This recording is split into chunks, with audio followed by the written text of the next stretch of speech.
Hey guys, don't forget to check out the Street Cop Training Conference 2023, April 23rd through the 28th, Nashville, Tennessee, the Gaylord at Opry. What a center, what a place. We have amazing speakers, amazing training, 5 of the most impactful days of your career. Check it out at streetcop.com. You do not want to miss out. There is a room code available for a discounted room. Sign up now at streetcop.com. 111, 110.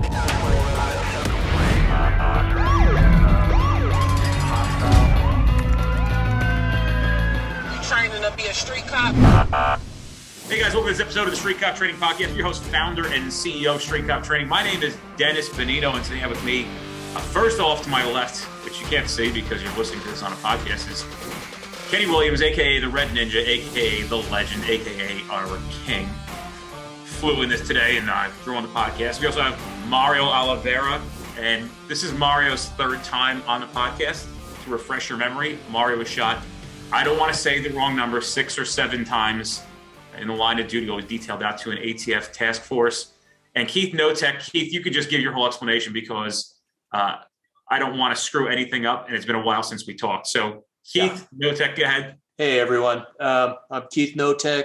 I spent a 30-year career in law enforcement, was involved in a lot of different things, worked primarily street patrol, and some special assignments, K-9 sergeant, and a bunch of other stuff. Saw a lot of death, a lot of grief, was a detective sergeant in the crimes against persons unit. So rape, robbery, homicide, I was your guy. And I was involved in 3 officer-involved shootings. I guess one every 10 years isn't so bad, except they all 3 of them happen within like a 10-year time frame. The first one, I was a brand new patrol sergeant, 6 months into it, learning how to do my job. Got in a foot pursuit of a domestic violence suspect with one of my deputies. It turned into a running gun battle. Long story short, my friend was hit 5 times. He was killed. The fatal round penetrated just below the neckline and above the protective Kevlar of his vest. The round went in and down and severed his aorta. The bad guy is no longer with us, fortunately. And so that was my first trip down the post-traumatic stress road. But post-traumatic stress wasn't a real big buzzword back then because this was May 21st of 97. I didn't know what I had. I just knew that I felt like crap. Wasn't sleeping, had nightmares, saw a muzzle flash in my eye, in my sleep when I'd start to drift off. And all of the classic symptoms of post-traumatic stress I got. So I started self-medicating with alcohol. But, my mentality at the time was, well, if you fall off the horse, you get back up on ride it. I wasn't looking to go out on stress or anything like that. I just wanted to do my job. I loved my job. I loved being a cop. So I pressed on, moved forward. A few years later, I was involved in another shooting on a traffic stop.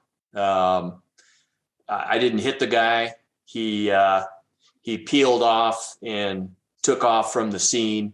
But as I was walking up on the vehicle, I saw a gun barrel coming out the window like this at me.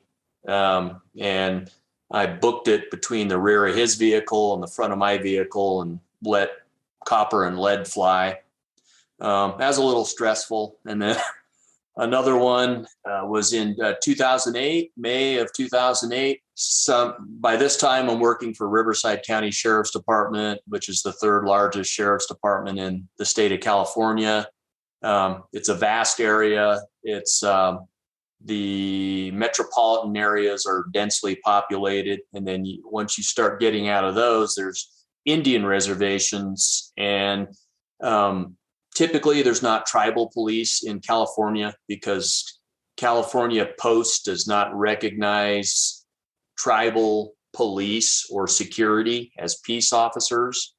So those who do have any kind of like law enforcement or quasi law enforcement, they're either federal, like the Bureau of Indian Affairs, and if they don't have that, then the law enforcement agency where the reservation is located, like if it's a city or a county, then that city or county agency has to do the policing. So we got a shots fired call on an Indian reservation, and a few of us rolled to that. Usually, if you get a shots fired call on the res, it's usually righteous.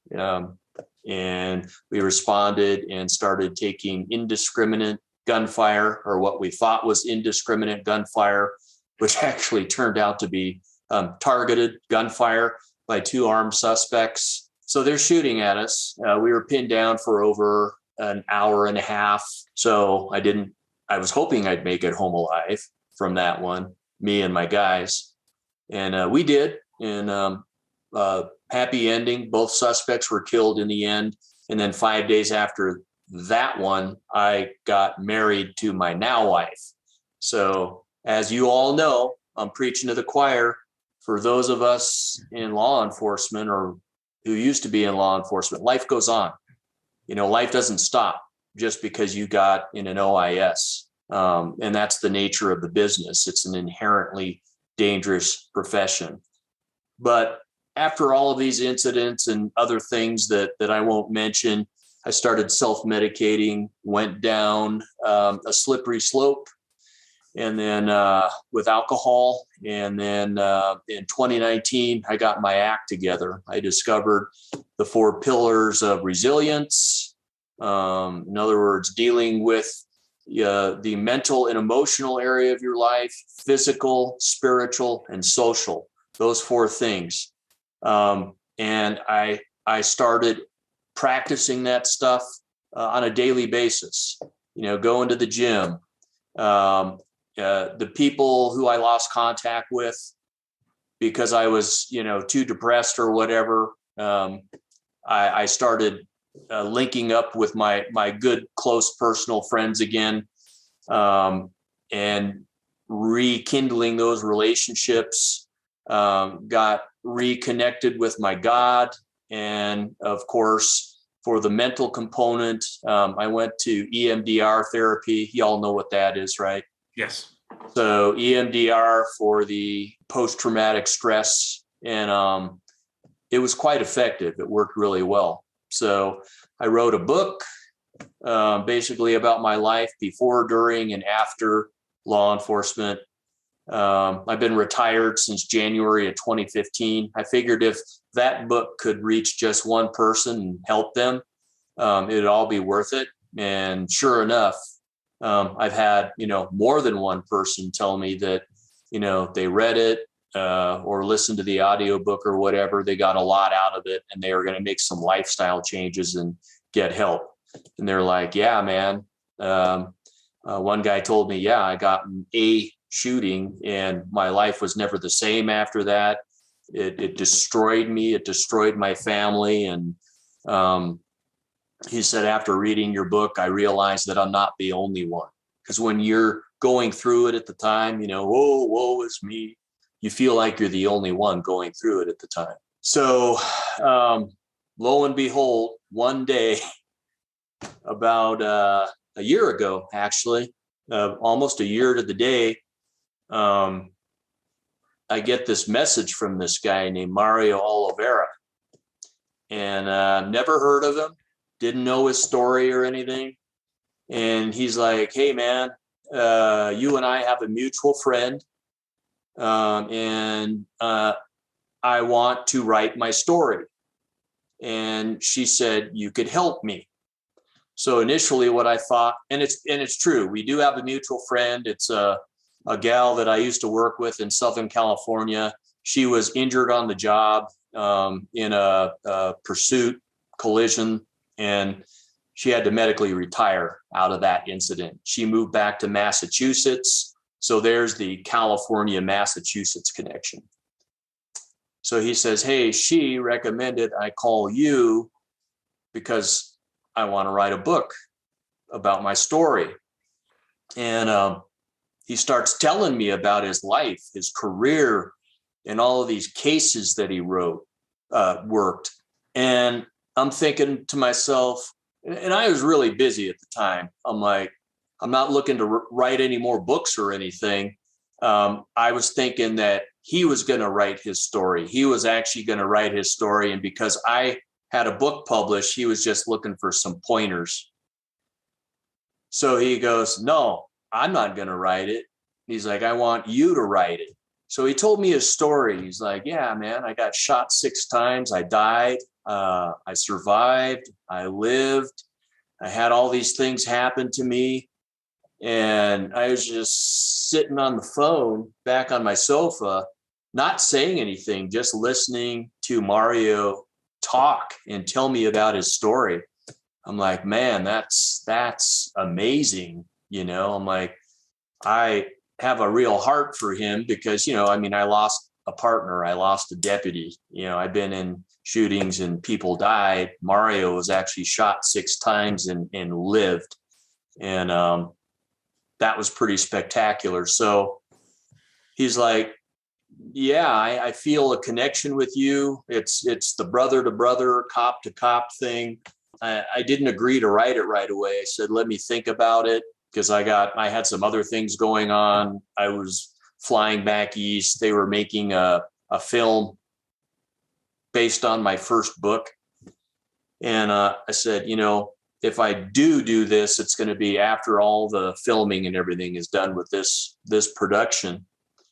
So he sends me a video of him and Dr. King, his trauma center surgeon, who's also a rock star. Mario's a rock star, but Dr. King is, I can't say what unit he was with, but he's an Army full-bird colonel now, Army reservist. He's assigned to Army Special Operations as basically a special operator / battlefield surgeon. That's the guy that saved Mario's life. So I watched this video that Mario sent me. It was an interview of him and the doctor. My wife and I watched it together. By the end, both of us were crying at the end of that video. It was an amazing story. And I thought to myself, man, why this is such an amazing story. And it's true. It's well documented. You know, it's like, why would I not want to be part of something so spectacular and amazing? So I called Mario and I told him, yeah, man, I'll write your book. You know, let's get cracking on the Zoom. I'll do Zoom interviews with you and Dr. King. And I talked to one of his CIs, one of his confidential informants on the phone. We gave him a fictitious name in the book. But the book was published, 3 weeks ago? It was released May 25th. Yeah. So less than 3 weeks ago, and it hit bestseller status last week. It's doing really well. It's been really well received. Folks, so wait, hold on. Let me jump in here real quick. So you wrote the book.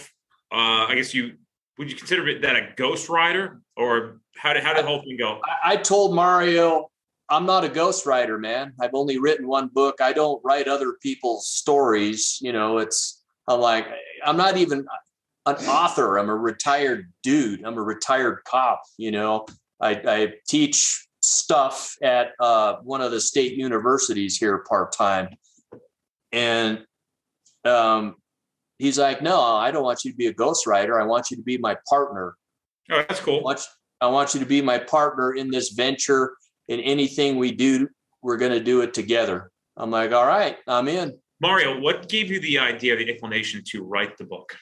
I think for 2 reasons. Reason number one, probably the most important reason, was, you know, I felt guilty a little bit that, you know, many people on earth lose a loved one, whether it be a child, a parent, grandparents, right? And we all wonder, what happens to our loved ones when they die? Is there really a heaven? Does God really exist?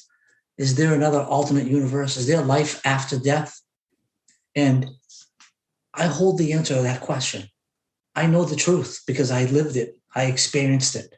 and I wanted to share it with the world. And I know that my story brings hope and faith to people. No matter how down you are, what life hands you. People have cancer and other illnesses or lose their jobs, whatever. There's always hope and there's always light at the end of the tunnel. And I wanted my story to kind of maybe give that light to these people, to give them the hopes that things will get better in the long run. Secondly, so that was the first and most important reason. Second reason is after I got shot and had to retire, I had to fight for my benefits. I literally had to fight for my benefits that caused me so much emotional distress. I ended up with severe anxiety. I was suicidal. I felt like I became a burden to my family. My wife and my kids suffered. I didn't want anybody to ever suffer that way, the way I suffered quietly. So what did I do? I formed an organization called VIPO, Violently Injured Police Officers, and I now have legislation filed in 7 different states in the U.S. and passed in 2 different states, Kentucky and Oklahoma. And I was hoping that my book, my story, would kind of spread like wildfire in a good way to maybe get lawmakers in these other states to jump on the bandwagon and file my legislation in every state in the U.S. to give every cop protections should they ever get shot, stabbed, whatever, get permanently injured in the line of duty. So those are the 2 reasons why I wanted to write this book. What's the premise of the book? Tell me how it starts out, what it goes through, and if you want to keep the end a little secretive, that's fine. But maybe the light 1 paragraph version of what you could expect out of this book. Yeah, I'll defer to Keith for that one. He'll probably do a better job than I could. Yeah, it's Mario's an interesting guy. He was born in Portugal. Don't know if you knew that. And he immigrated to the United States with his family when he was a little kid. So it starts out telling the little immigrant kid story. And then it talks about his youth going into his teen years and how he'd see police cars drive by and he was fascinated by that. And that's when he decided, you know what, these guys, they got the uniform, they have the cool cars. I want to do that when I reach adulthood. Hey, Mario, I want to jump in here real quick. Just so you know, we had Mark DeBona on last week, and he thought you were Italian. I fixed that. Mark. I love that guy. Yeah. He's like, yeah, he's an Italian. I'm like, Italian? Are you guys even? I even know that he's Portuguese. He's like, no, is he really? I'm like, yeah, he's Portuguese. Last name's Oliveira. Right? A lot of these Portuguese last names, the Italian last names, they're close. Yeah. Let him know. Next time you talk to him, you got to break his chops and tell him you realize I'm Portuguese, right? I will. That's a good one. Yeah, That's yeah. Funny. So Mario grows up, does a few other things before he goes into law enforcement. Finally, that day comes. He graduates the academy, hits the streets with his FTOs. So, and it talks about his early career, the patrol days, and getting promoted to detective, some of the cases he worked, and then about his task force days when he got on the ATF task force, goes into his shooting, and then the aftermath of the shooting, and basically how he was able to, the will to survive, and then post-shooting, what he's doing now. That's the Reader's Digest version. Well, that's awesome, man. And when you said you're getting a lot of traction with the book, first of all, what's the name of the book? Where can we find the book? And what's going on with the book? Yeah, it's called Gunrunner. It's all one word, Gunrunner, because, Mario, when he was on the task force, he was tracking down gun runners that they'd get illegal firearms into Massachusetts, file off the serial numbers, and they are getting out to street gangs. They are committing homicides with them and stuff. So thus the name Gunrunner. That's available on Amazon, Barnes and Noble, and through some other vendors. I think Target and Walmart are picking it up online as well. I think Mario and I did a nationally syndicated radio show last week. And then right after that, apparently he has a large following. Right after that, sales went way up and we became a bestseller. So it's doing really well. Of all the written reviews we've received online, they've all been fantastic. People really Is there an audiobook version of the book as well, or just paperback? It's paperback and Kindle, and then we're going to work on an audiobook down the road. Who's going to read it? Mario with his thick Boston I want accent? Mario with his jacked up accent to, I love you, brother. No, you talk funny though. I'm kidding. All my relatives are on my mom's side are from there. I'd love for Mario to do it. That would be cool. You're just jealous I'm wicked smart. There you go. You are, brother. It could be worse. You could have a Chicago accent. No, that's the best accent in the world. Chicago. That's great. It's not a far cry from a Minnesota accent, Mario. No, It's way off. It's not exactly the first choice of many to have to pick from, but I guess you're stuck there. Mario, what else did you want to talk about for this episode? I know you promote the book. Where else can people find you? Are you on social media at all? And same thing with Keith as well. Yeah, so I have a Facebook page for supporters of violently injured police officers. The website for my organization is vipo911.org. On that site, you'll find many links to different resources that are available. I have 5 clinicians, mental health clinicians, that are assigned to me that I can deploy out on an as-needed basis. I did it today for an officer who's struggling with PTSD. So many different things that aren't readily available to these officers out here, and especially in my state. And I'm trying to create a system that could hopefully be replicated in every state eventually in time. So that way we have resources to help my brothers and sisters in blue who I know struggle every day, How you feeling lately, my friend? Tired, to be honest with you, tired. But I'm okay. Otherwise, I'm okay. You're physically tired or tired from the work that you're doing? A little bit of both, What kind of physical illness do you still deal with after the significant injury? I have a lot of stomach issues. They took out 1/3 of my intestines. I haven't had a steak in 10 years. I have digestive problems, severe PTSD, severe anxiety. That's really the crux of it. No feeling in my right arm, 3 of my fingers and all the way down to my elbow. So I took a round that went through my forearm, severed my ulnar nerve, and then went out the back of my elbow. So Jesus Christ. Yeah, but I'm lucky to be alive. I don't bitch.